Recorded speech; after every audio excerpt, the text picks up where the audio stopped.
Di bulan penuh berkah ini kami di BSI juga berbagi kepada 5.000 anak yatim dan juga wakaf Al-Quran di seluruh Indonesia. Tetapi yang istimewa tadi disampaikan oleh MC bahwa kali ini program Ramadan kali ini dipusatkan di Aceh.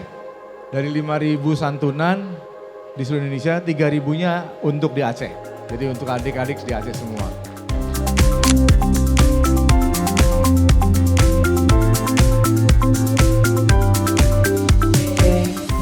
Siapa yang mau berjumpa dengan Nabi Muhammad katakan saya.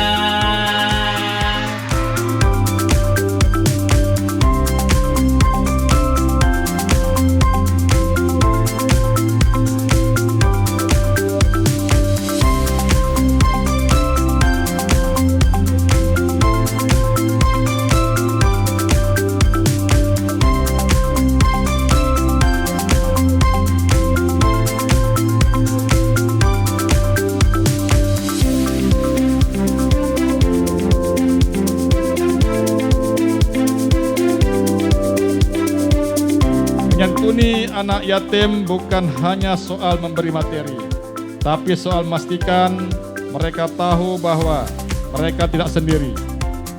Kalian anak-anakku adalah bagian dari keluarga besar kami di Aceh Tamiang. Jangan pernah merasa berkecil hati, di pundak kalianlah masa depan daerah ini. Kami titipkan dan teruskan bermimpi.